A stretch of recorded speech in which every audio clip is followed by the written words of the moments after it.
Hello, so this video I'm going to talk about getting off the wall and to the hospital and what the Greek doctors said about my ankle and what happened to it. So having taken a 5 or 6 metre fall onto limestone and banged my left ankle, I was obviously in a bit of a state of shock. My B-layer shouted up to me, "You're right," and I was like, "No!" And he then started trying to lower me down, obviously with my consent. But I was in a bit of a state basically. I think I had an adrenaline rush. Don't forget that my talus bone and my fibula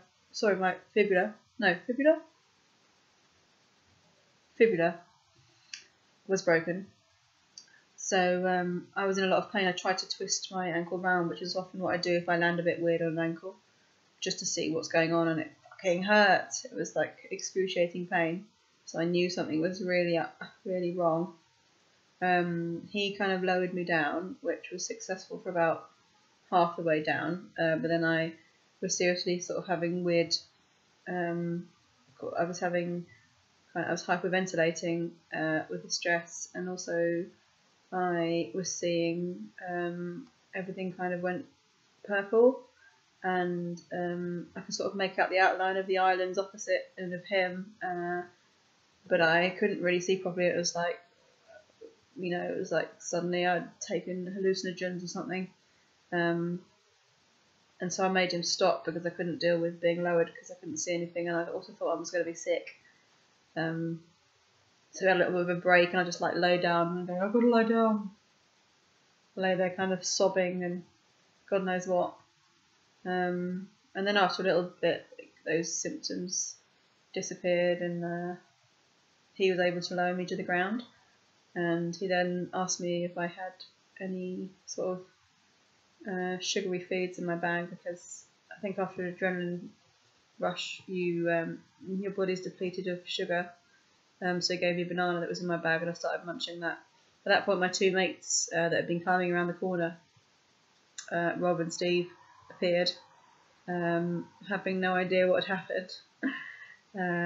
And I think I said to Doug, "They have no idea what's just happened," because they were just chatting like normally.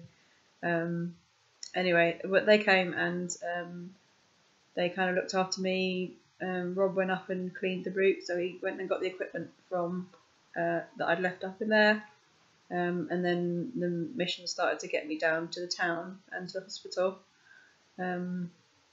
Obviously, it's a really rocky area. It's right a crag of limestone, so it's not easy terrain to walk on. So we had to sort of try and figure out how to get me down the hill without injuring the ankle further. I couldn't walk. I could only hop. Completely not suitable for hopping terrain. And so I think 2 of them tried to carry me for a while, but that didn't really work because it was just really awkward because everyone's walking on different levels. And then after a while, Doug, who is, I guess, the strongest out of the 3, I think he used to row a lot, so he's got really strong thighs.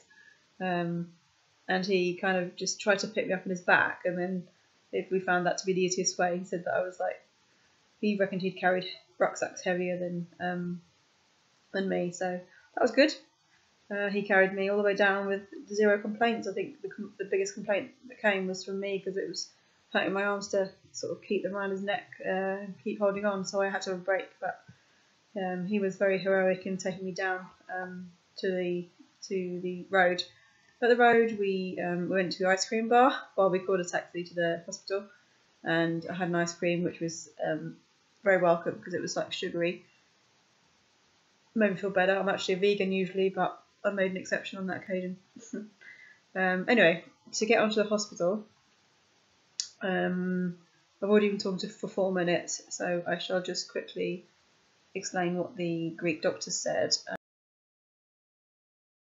So they x-rayed me, and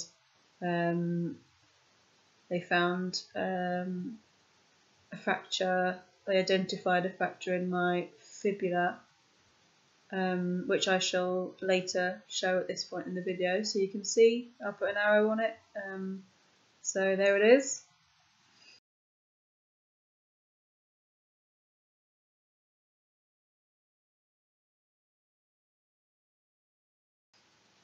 So yeah, they x-rayed me, and after a while the orthopaedic surgeon came along. We had to wait about an hour for him to get there. In the meantime, they put a cast on my ankle. When the orthopaedic surgeon came, he informed me that I would need a small operation to line up the bones in the fibula that had broken, and he suggested that I do it the following day or soonish. He said he'd feel happier if it were done in 48 hours because why, I don't know, he just said that there's a small time frame. I had a chat with the people I was with, and as I said earlier, 2 of the guys were doctors that I was with, just so happened. One's recently qualified, I think, and the other one's a bit older, and he's an anaesthetist now. So they obviously had some experience with these things, and they kind of said, I'm not sure, that does need an operation. Seems a bit weird. I think they kind of advised me that I'd be better off coming back to the UK for my treatment, which I agreed with. I mean, it was a small hospital, and I wasn't sure that they would have all the necessary equipment. I think they even admitted that they don't have the equipment we have, so that didn't fill me with confidence.